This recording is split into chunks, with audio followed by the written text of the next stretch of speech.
Naruto की सबसे खतरनाक टेक्निक्स में से एक अमातेरासु। कभी सोचा है कि इसकी असली कहानी क्या है?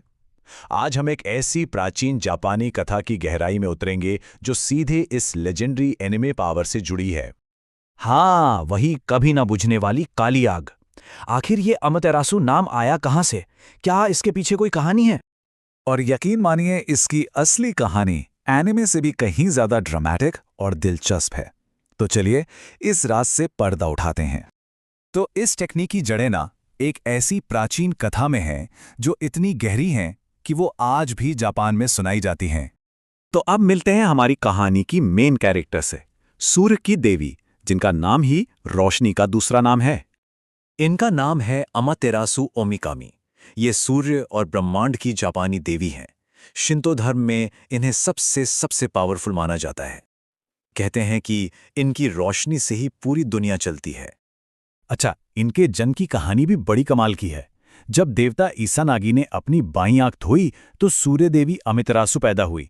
फिर जब उन्होंने अपनी दाहिनी आंख धोई तो चंद्रदेव चुकुयोमी का जन्म हुआ, और नाक धोने से तूफान के देवता सुसानु पैदा हुए। हाँ, मुझे पता है, नारुतो फैंस के लिए ये तीनों नाम कुछ ज्यादा ही जाने पहचाने हैं। स्वर्ग की शासक बनकर अमातेरासु की रोशनी ने दुनिया को जिंदगी, खुशहाली और अमन से भर दिया। मतलब सब कुछ एकदम परफेक्ट था। लेकिन ये शांति ज्यादा दिन टिकने वाली नहीं थी। एक तूफान आने वाला था, और वो भी ऐसा तूफान जो उनके अपने ही घर से उठने वाला था। देखिए, अमातेरासु को मिला स्वर्ग का राज और उनके भाई सुसानु को मिला समुद्र का। लेकिन सुसानु अपनी बहन की कामयाबी से जलता था।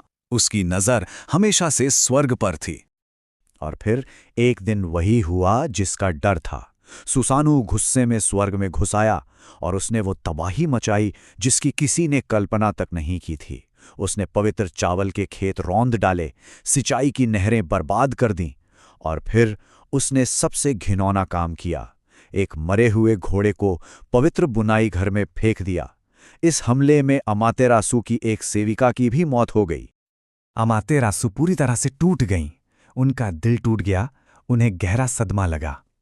अपने ही भाई की इस क्रूरता ने उनके भरोसे को हमेशा हमेशा के लिए चकनाचूर कर दिया। और इसी गहरे सदमे और दुख में उन्होंने एक ऐसा कदम उठा लिया जिसने पूरी कायनात को ही अंधेरे में धकेल दिया। दुख और डर के मारे अमातेरासु ने खुद को एक दिव्य चट्टानी गुफा में बंद कर लिया। उस गुफा का नाम था आमा नो इवातो। और जैसे ही उस गुफा का दरवाजा बंद हुआ, दुनिया से सूरज ही गायब हो गया। सोचिए, पूरी दुनिया पे अंधेरा और खौफ छा गया।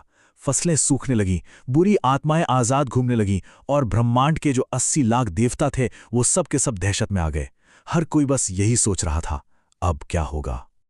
लेकिन ठीक उसी वक्त जब लगा कि सारी उम्मीदें खत्म हो चुकी हैं, बाकी देवताओं को एक आइडिया आया, और वो भी क्या कमाल का आइडिया था।